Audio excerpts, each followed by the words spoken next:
Hello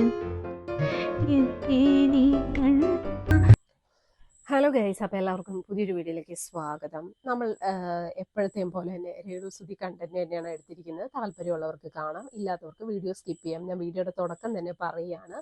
കാരണം ഇപ്പോൾ social മീഡിയയിൽ വൈറലായി നിൽക്കുന്ന ഒരു താരം എന്ന് പറയുന്നത് രേണുസുതിയാണ്. അവരുമായിട്ട് റിലേറ്റഡ് ആയിട്ടുള്ള വീഡിയോസാണ് ഇപ്പോൾ വരുന്നതും. ആ ഒരു കണ്ടന്റാണ് ഇപ്പോൾ വൈറലായി നിൽക്കുന്നത്. അപ്പോൾ വൈറലായിട്ടുള്ള കണ്ടന്റ് എടുക്കാനേ എനിക്കും കഴിയുള്ളൂ. അപ്പോൾ എന്തായാലും ഇപ്പോൾ നമുക്ക് കിട്ടുന്ന ഒരു ന്യൂസ് എന്താണെന്ന് വെച്ച് കഴിഞ്ഞാൽ, ഇപ്പോൾ രേണുസുതിക്കും കുട്ടികൾക്കും വീട് വെച്ച് കൊടുത്ത് അതിൻ്റെ കുറച്ച് ആൾക്കാരുണ്ടല്ലോ, അവരുടെയൊക്കെ ആ ഒരു കുറച്ച് ഇൻ്റർവ്യൂസും കാര്യങ്ങളും ഇപ്പോൾ സോഷ്യൽ മീഡിയയിൽ വൈറലാണ്. അപ്പോൾ നമുക്ക് അതിൽ നിന്ന് മനസ്സിലാക്കാൻ കഴിഞ്ഞത് രേണുസുതിക്കെതിരായിട്ട് മാനനഷ്ടത്തിന് കേസ് കൊടുക്കുമെന്നുള്ളൊരു ന്യൂസ് കേൾക്കുന്നുണ്ട്. അതോടൊപ്പം തന്നെ രേണുവിൻ്റെ വീട്ടുകാരെ ആ ഒരു വീട്ടിൽ നിന്ന് ഇറക്കി വിടും എന്നുള്ളൊരു ന്യൂസും കേൾക്കുന്നുണ്ട്. ഇതിലൊക്കെ എത്രത്തോളം സത്യം ഉണ്ടെന്ന് ചോദിച്ചാൽ അറിയില്ല. ന്യൂസാണ്, നമുക്ക് പല സ്ഥലങ്ങളിൽ നിന്നും കിട്ടിയതാണ്. അപ്പോൾ അങ്ങനെ ഒരു ന്യൂസ് കേൾക്കുന്നുണ്ട്. അങ്ങനെ ചെയ്യുവാണെന്നുണ്ടെങ്കിൽ അത് തികച്ചും ഒരു നല്ലൊരു കാര്യമായിരിക്കാം. പിന്നെ രേണുവിൻ്റെ ഇഷ്ടമാണ് അവിടെ ആരും നിർത്തണം നിർത്തണ്ട എന്നുള്ളതൊക്കെ. എങ്കിൽ പോലും ആ ഒരു വീട് വെച്ച് കൊടുത്തവരുടെ ഉദ്ദേശം എന്ന് പറയുന്നത് രേണുവിനും മക്കൾക്കും പിന്നെ സുധിയുടെ അമ്മയ്ക്കും വേണ്ടിയിട്ടാണ് ഒരു വീട് വെച്ച് കൊടുത്തത്. അല്ലാതെ രേണുവിൻ്റെ അച്ഛനും അമ്മയ്ക്കും അല്ലെ രേണുവിൻ്റെ സഹോദരിക്കും മക്കൾക്കും ഭർത്താവിനും ഒന്നും താമസിക്കാൻ വേണ്ടിയിട്ടല്ല അങ്ങനെ ഒരു വീട് വെച്ച് കൊടുത്തത്. പക്ഷേ അവിടെ ശരിക്കും പറഞ്ഞാൽ താമസിക്കുന്ന രേണുവും ഇളയ കുഞ്ഞും ഉണ്ട്. പിന്നെ രേണുവിൻ്റെ വീട്ടുകാരും സഹോദരിയും മക്കളും ഒക്കെയാണ് ആ വീട്ടിൽ നിറഞ്ഞു നിൽക്കുന്നത്. അർഹതപ്പെട്ടവർ ആ വീട്ടിൽ സത്യം പറഞ്ഞാൽ താമസിക്കുന്നില്ല. അപ്പൊ അതുകൊണ്ട് തന്നെ രേണുവിൻ്റെ വീട്ടുകാരെ അവിടുന്ന് എത്രയും പെട്ടെന്ന് തന്നെ മാറ്റും എന്നുള്ളൊരു കാര്യം കേൾക്കുന്നുണ്ട്. പിന്നെ ഇപ്പൊ രേണുവിനെ സംബന്ധിച്ചിടത്തോളം രേണുവിൻ്റെ ജോലി എന്ന് പറയുന്നത് അഭിനയമാണ്. ഒരു ഷൂട്ടിംഗ് ലൊക്കേഷനിൽ നിന്ന് അടുത്ത ഷൂട്ടിംഗ് ലൊക്കേഷനിലേക്ക് പാറി പറന്നു നടക്കുന്ന ഒരു പ്രാവായിട്ടാണ് ഇപ്പോൾ രേണുസുതി. അപ്പൊ അതുകൊണ്ട് തന്നെ രേണു ഇങ്ങനെ പോകുന്ന സമയത്തൊക്കെ കുഞ്ഞിനെ നോക്കാൻ ഋതപ്പൻ അവൻ കുഞ്ഞാണല്ലോ, അവന്റെ കാര്യങ്ങളൊക്കെ നോക്കണം. അപ്പൊ അതിന് വേണ്ടിയിട്ട് ആരും ഇല്ലാത്തത് കൊണ്ടാണ് രേണുസുതിയുടെ കുടുംബം കൂടെ നിന്നത്. ഓക്കെ, അച്ഛനും അമ്മയ്ക്കും നിൽക്കാം, അത് സ്വാഭാവികം.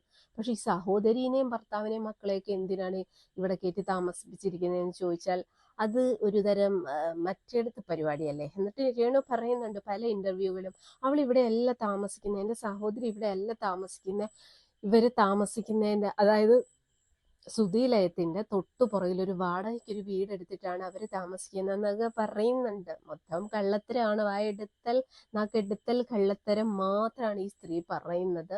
സോഷ്യൽ മീഡിയയിൽ വന്ന് വാ തുറക്കുന്നത് തന്നെ അയ്യോ എൻ്റെ സുധിച്ചേട്ടൻ, എൻ്റെ സുധിച്ചേട്ടൻ, എൻ്റെ മാത്രം സുധിച്ചേട്ടൻ എന്നെ മാത്രം കല്യാണം കഴിച്ചിട്ടുള്ളൂ, അങ്ങനെയാണ് മറ്റതാണ് മറിച്ചതാണെന്ന് പറഞ്ഞ് ആ മരണപ്പെട്ടു പോയ കലാകാരനെ വീണ്ടും വീണ്ടും വീണ്ടും അവർ മാർക്കറ്റ് ചെയ്തുകൊണ്ടിരിക്കുകയാണ്.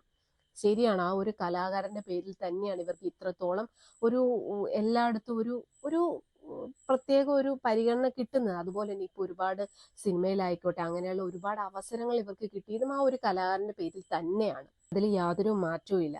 പിന്നെ ഇപ്പൊ രേണുവിന്റെ അഭിനയം എന്ത് തേങ്ങ അഭിനയിച്ച് വെക്കുന്ന ആകെ എനിക്ക് ഇഷ്ടപ്പെട്ടത് ആ കരിമിഴി കണ്ണാളെ എന്ന് പറയുന്ന അതിൽ ആ ഒരു പാട്ടും സംഭവം ഒക്കെ കൊള്ളാൻ. അതിൽ രേണുവിന്റെ അഭിനയം എന്തുവാ, കിറികൊണ്ട് ഒരുമാതിരി കാണിക്കലൊക്കെയാണ് രേണുവിന്റെ അഭിനയം. എല്ലാരും പറയുന്നുണ്ട് തുടക്കമല്ലേ അഭിനയിച്ച് വരുമ്പോൾ ശരിയാകുമെന്ന്. ഇപ്പോൾ ഓരോ അഭിനയിച്ച് ഒട്ടും കൊള്ളാത്ത രീതിയിൽ അഭിനയിക്കുന്നത്.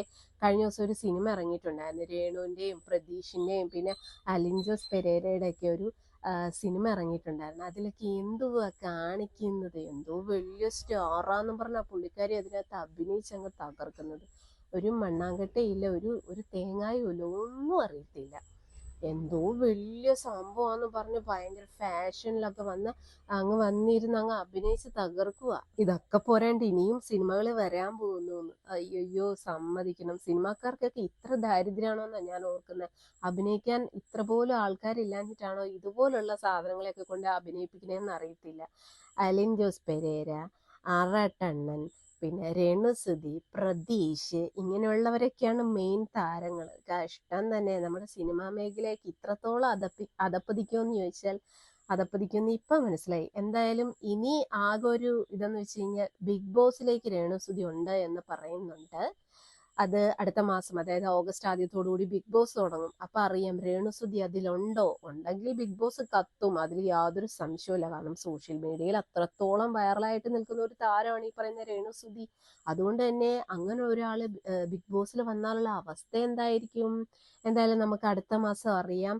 രേണു ഇപ്പോഴും പറയുന്നത് എന്നെ ബിഗ് ബോസിൽ നിന്നൊന്നും വിളിച്ചിട്ടില്ല എന്നൊക്കെയാണ് പറയുന്നത്. പക്ഷേ പ്രഡിക്ഷൻ ലിസ്റ്റിൽ ഫസ്റ്റ് തന്നെ വരുന്നത് രേണുവിൻ്റെ പേരാണ്. എന്തായാലും വരും ദിവസങ്ങളിൽ അല്ലെങ്കിൽ നമുക്ക് കുറച്ചുകൂടെ കഴിയുമ്പോൾ അറിയാം എന്താകും എങ്ങനെയാവും എന്നൊക്കെ. എന്തായാലും നിങ്ങളുടെ അഭിപ്രായം എന്താണ്? ഈ രേണുസുതി എന്ന് പറയുന്ന ഈ ആർട്ടിസ്റ്റ് കാണിച്ചുകൊണ്ടിരിക്കുന്ന ചില പ്രഹസനങ്ങളും ചില പേക്കൂത്തുകളും ചില പ്രവർത്തികൾ ഓട് നിങ്ങൾ യോജിക്കുന്നുണ്ടോ?